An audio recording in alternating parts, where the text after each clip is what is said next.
moving on to the next part, which is the main achievements of the Montreal Protocol. So on the 16th of September 2009, the Vienna Convention and the Montreal Protocol achieved universal ratification. They were the first treaties in the history of the United Nations to achieve this universal ratification. You can see on the slide that right now the Vienna Convention and the Montreal Protocol have 198 parties, but the amendment is one less. And this is because very recently the state of Palestine joined the Montreal Protocol and the Vienna Convention. This happened in March of this year, but Palestine has not yet ratified the amendments. And you can see the Kigali Amendment right now has 72. Actually, it should be 73 by now. So now this slide here shows that global production of all the ODSs have been phased out by 99%. So the purple part is the Article 5 parties, and the blue, the non-Article 5 parties. So very successful. And then, thanks to the phase-out of all these ozone-depleting substances, the ozone layer is actually healing. It is expected that the ozone layer will return to its pre-1980 levels by around the middle of this century, and the Antarctic ozone hole is expected to recover in the 2060s.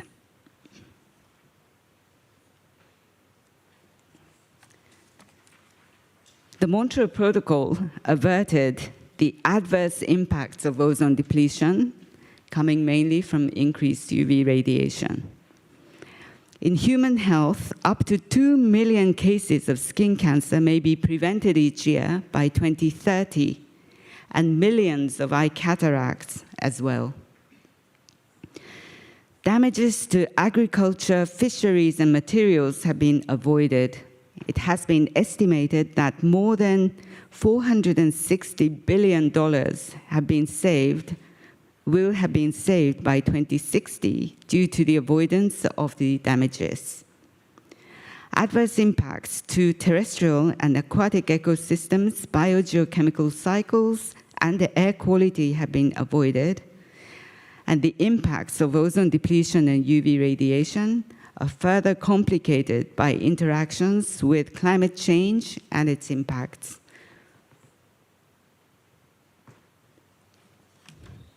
The Montreal Protocol has also contributed to the green economy by requiring greener alternatives to ODS and related technologies, by improving efficiency, including energy efficiency, contributing to greener global value chains, supporting developing countries, including transfer of greener technology, and avoiding economic loss by preventing adverse impacts to agriculture, fishery, human health, and ecosystems.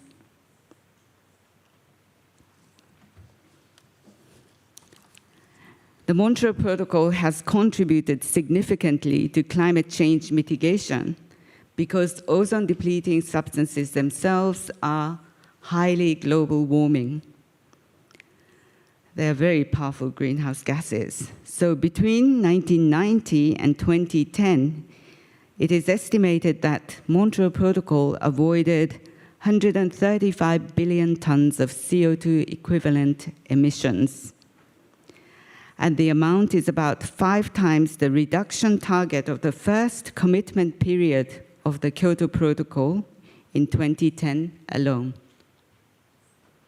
So some people say that the Montreal Protocol is really the most effective climate treaty.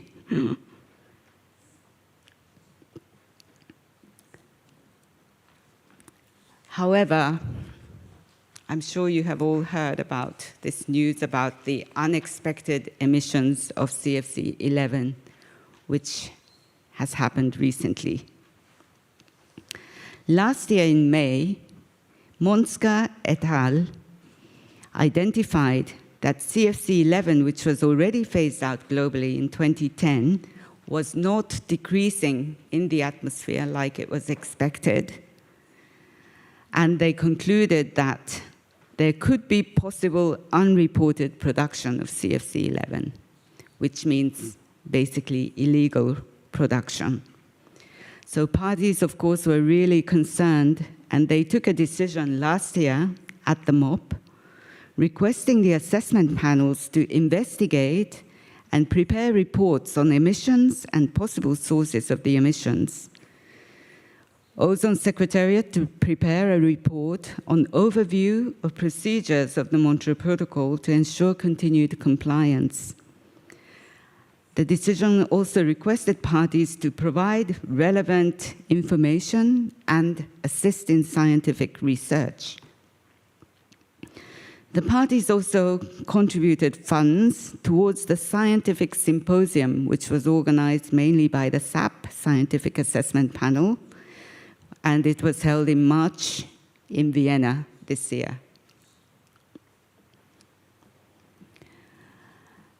In May of this year, another scientific paper was published by Rigby et al., identifying that about 50 to 60% of the increased emissions were coming from two provinces in eastern China, Shandong and Hebei provinces.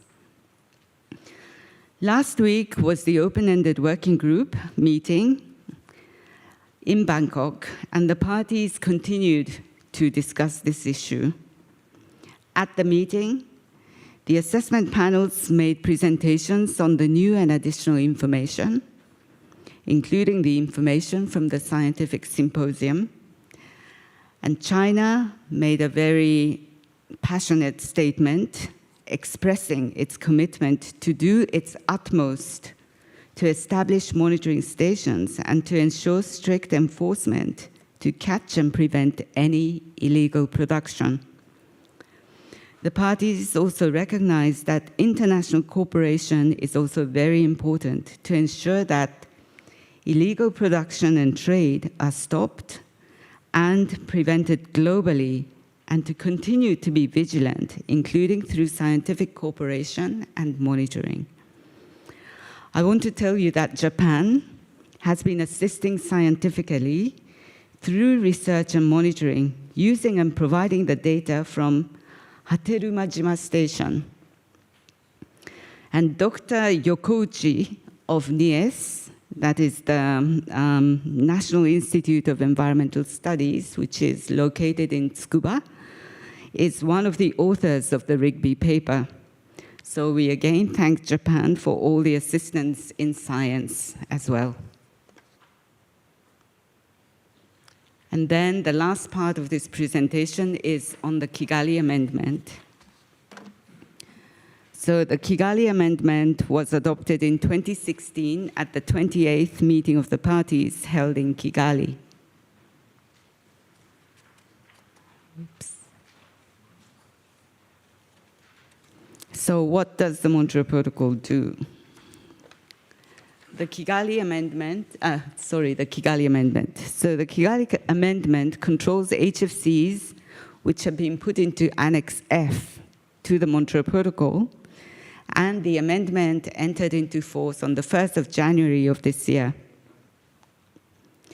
This slide shows the 4 different schedules for phasing down HFCs. The navy blue line and the dotted line show the phase down by developed country parties. The dotted line is just for 5 parties, which are the countries of former Soviet Union that have a little slower phase down. And the red and the green lines show the developing country phase down schedule. So there are 2 groups in the developing countries. this is not very clear, but you can check in your documents, the map. So the 4 groups have been color-coded. The first one, Article 5, Group 1, and this is all the developing countries except the 10 who are in Group 2. And you can see under Group 2 the 10 countries that are included there. And Group 2 is the set of countries that have a much slower phase-down schedule. Then the green shades are for the non-Article 5 parties, and all the Article 2 parties are the darker green. And these are all except the 5 countries from the former Soviet Union: Belarus, Kazakhstan, Russian Federation, Tajikistan, and Uzbekistan, who have a very slightly slower schedule in the beginning. Now, under the Montreal Protocol, there are 2 important new associated issues. HFC phase-down brings opportunity to improve energy efficiency, particularly in refrigeration and air conditioning equipment. There are estimates that energy efficiency in refrigeration and air conditioning equipment could potentially double the climate benefits of HFC phase-down. And because the alternatives to HFCs include low GWP refrigerants that are flammable, like hydrocarbons, safety standards become very important. Existing safety standards may be revised in line with technological developments without compromising safety, and a number of parties are interested in this issue, including China, who want to develop hydrocarbon technologies in refrigeration equipment.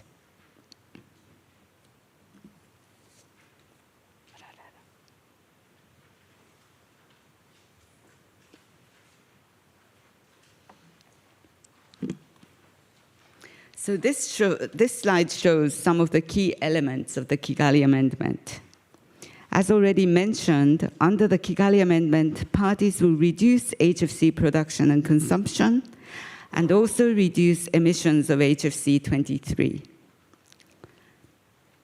Consumption, production, imports, and exports will be measured in CO2 equivalents using GWPs that are listed in Annex F to the protocol.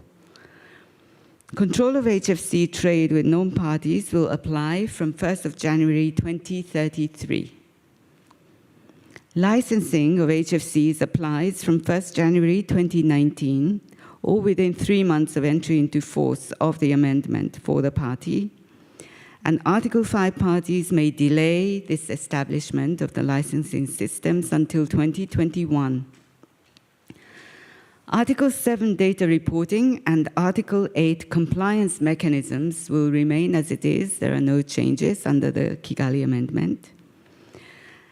And exemptions are being anticipated for high ambient temperature countries, and other exemptions are also to be agreed later by the parties.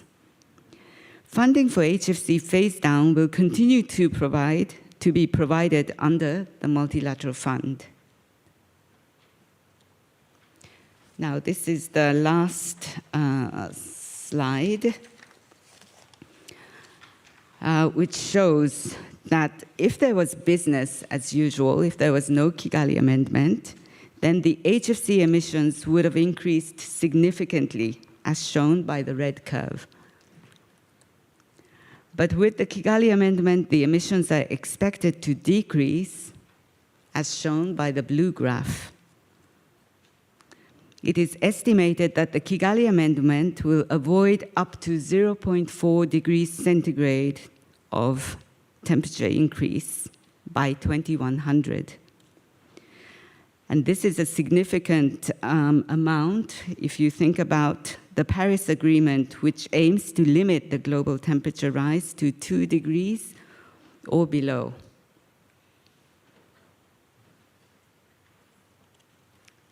So that brings me to the end of the presentation. However, I just hope that my presentation made it clear that Japan is doing a lot. Japan is contributing a lot to the success of the Montreal Protocol in so many different ways. Before ending this presentation, I would like to mention one more thing. I know that in Japan, there is a national halon management strategy, which was established in the year 2000. And this strategy is on strict halon management, including requirements for recovery, recycling, and resupply regulations for halons. The Fire and Environment Network, related fire protection systems manufacturers, and fire protection authorities implement and comply with the strategy and its requirements. I understand that the control of amounts of halons released and the halon emission rates are kept extremely low, even for firefighting. I would like to congratulate and thank Japan for all its efforts and thank the fire protection community that is here today and here in Japan for the important contribution it makes by managing halons so responsibly. So thank you very much for your attention, and thank you.